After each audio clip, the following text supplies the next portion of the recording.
我最近看了一个段子，一个男人选老婆，他身上有30万，他说他要在3个女生里面去筛选哪一个更适合当老婆。3个女生分别给了10万，让他们各自去花10万，看他们3个女生怎么样去用这个10万块钱，通过这个方法来筛选一下哪一个更适合当老婆。第一个女生拿到这个10万，让自己努力变美，让自己去整容，买好看的衣服，打扮自己，10万全部花光了，让自己变得好看了。第二个女生，她拿这个10万块钱开了一个摊子，觉得要让这个男生看起来他很有商业头脑，然后呢赚了3万块钱。第三个女生就说，我作为你的老婆候选人，我要表现出我很有理财理念，我能把家里的钱管得好。他就去买投资类产品，赚了3万块钱。你们猜这个男的最后选了哪一个？最后选了一个腿最长的那个，根本就没有什么筛选规则啊，其实最终都是遵循了自己的生理本能，选择了身材最好的女生。其实婚姻制度来说，找婚姻合伙人来说，它涉及到的风险是更大的，因为你是跟一个很陌生的一个人，很陌生的一个家庭，涉及到你们领了这个证以后，未来几十年你在职场上辛辛苦苦挣的钱都属于你们的共同财产，而且它会影响到你下一代的基因和下一代的智商。如果真的从工作角度上来说啊，从商业上来说，这是一个很高风险的投资项目呀。你想想，你可能相亲的时候认识的一个女生，你完全不知道她的家庭背景，你见了几面之后，你就要跟她决定2个人适不适合结婚，适不适合签订长期合伙人的契约。而且你看现在，我说实话，你觉得你有多少时间是能够跟你的相亲对象，跟你的约会对象长时间的去相处，去做调查，去考验他是不是适合做长期伴侣的人，是不是能够共度一生的人，是不是能够让你们2个人都变得越来越幸福，而不是说他跟你结了婚，他啥事都不干。我们说最严重的情况下，甚至是只是拿走你的财产。如果说大家不知道怎么去判断女生适不适合走长期关系，包括什么地方认识这样的女生，什么途径认识这样的女生，怎么分辨出来这个女生适不适合结婚对象，如果说你们有这样的问题，可以加一下我的联系方式，或者是私信我都可以啊。其实想一想，这个是很可怕的事情啊。其实现在我们这一代，包括我们父母上一代，说实话搭伙过日子的人挺多的，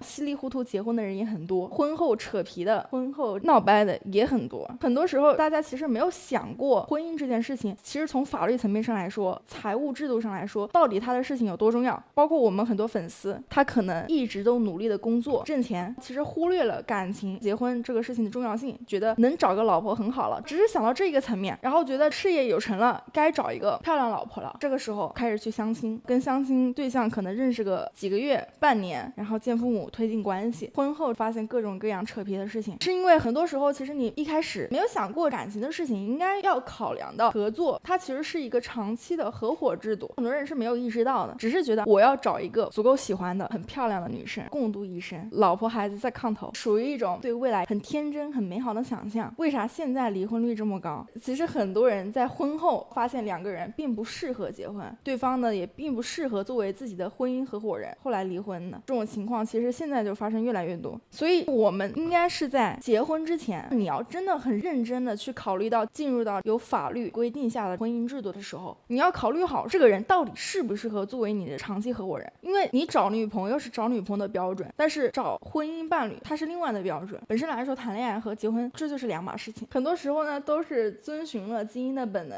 看一个女生长得好看就想娶回家，或者是说女生冲你笑一下，对你热情一点，给你一点情绪价值，我就觉得适合当老婆。很多男生都是这种想法嘛，觉得我自己能赚钱，不需要女生赚钱，我只需要女生长得漂亮就可以了。男生要是真的恋爱脑，说实话也是挺不理智的。相比较来说，女生找对象的时候她是更挑的，相亲的时候女生有很多很挑剔很严格的要求和问题，然后女生呢就是非常强筛选的逻辑。虽然说男生女生都很好色，但是呢女生在想真的找结婚对象的时候一定是很挑剔的，对房车啊，对收入呀，对家庭背景很有要求。不管这个群体怎么变化，女性天生的就是很遵循婚姻契约，知道婚姻契约这件事情的重要性。女生是天生就知道这个的，因为女生是要生育的嘛，这个生育本能本身来说就是跟婚姻制度绑定的，所以呢女生在找结婚对象的时候就是会比男生慎重严格挑剔的多得多，现在来说还是这样的。